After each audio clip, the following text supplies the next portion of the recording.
So today's video is going to be about steepening your backswing to shallow your downswing, and I have for you the best exercise, and it's such a simple exercise, an exercise you can do at home, in the house, in the garden or on the range to really help that movement.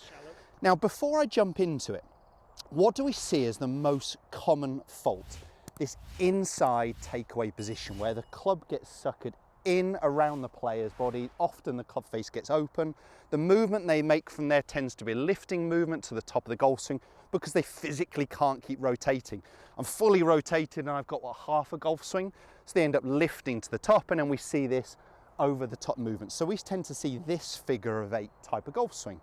So often as a coach, I'm trying to get a golfer to feel the opposite movement and almost exaggerate that movement where the club is going a little bit more up in the backswing, but into a shallowing movement in the downswing. And all we really mean by a shallowing movement is you can see this club shaft here, or the club head is starting to drop a little bit more behind my hands.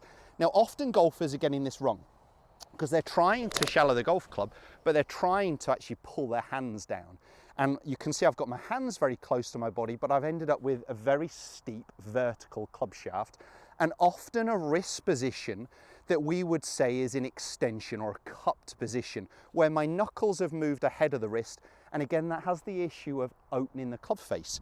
So when we're talking about shallowing the downswing, allowing that club head to drop, it's the club dropping behind me. My hands have actually got to move. If that's my address position, and this is my hands representing my hands at the top of the golf swing, my hands have got to move down and forwards, and that happens gradually in the downswing.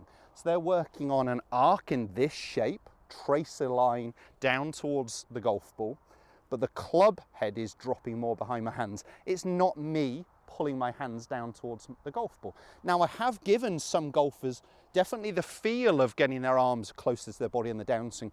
Where I'll give a player that feel is because they are getting their arms too far out in front of them. But if we're talking about shallowing the shaft, remember, we're just really talking about the club head relationship in the downswing. So the exercise, I've just set up here another mid-iron with a tour stick attached to it. And this is just going to really work as a great visual aid.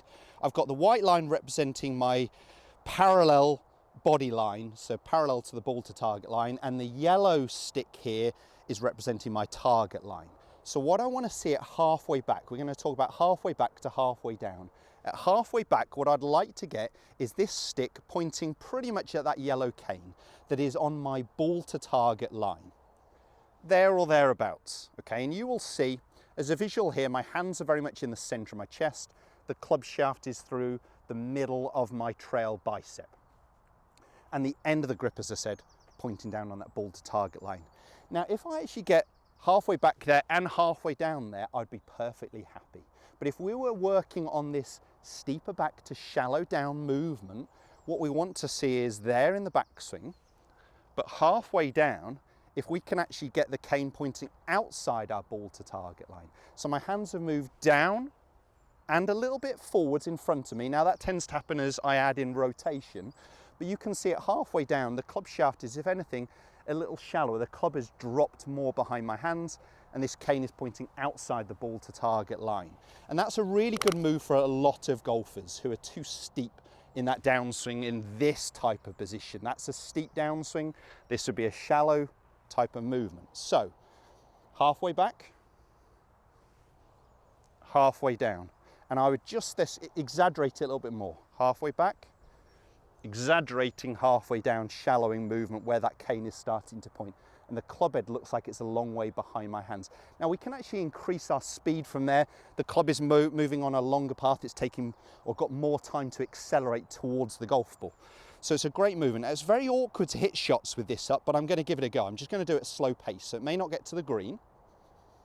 I'm going to rehearse the move and exaggerate that downswing feel. So it is awkward, and obviously the cane is going to strike me, but it's striking me here in the finish position. So I'm working here on that steeper backswing to shallow downswing movement. Often the key, if I had to break this into what's the priority number one, it'd be the takeaway and the backswing. If we get the club suckered early in the takeaway, you'll see this cane instantly comes away from my body. So a key first move would be keep the cane in contact with your lead side. Feel like it's actually in contact with your lower abdominals, your oblique muscles here, across your body. And then what gets the club working up is my handle feels like it starts to point a little bit more down. You can see that allows some wrist cock in the backswing. And that really gets me on plane. So on plane would just be this black stick pointing at that yellow one at halfway back. Okay, so it's a great movement. If we can get this part right, it's so much easier to get this part right. Start with a takeaway and then move and develop from there. I know if you can work on this steeper back, shallow downswing movement, it's going to help your ball striking. It's going to help you also increase your speed. If you haven't already, please make sure you subscribe to my channel for more content just like this.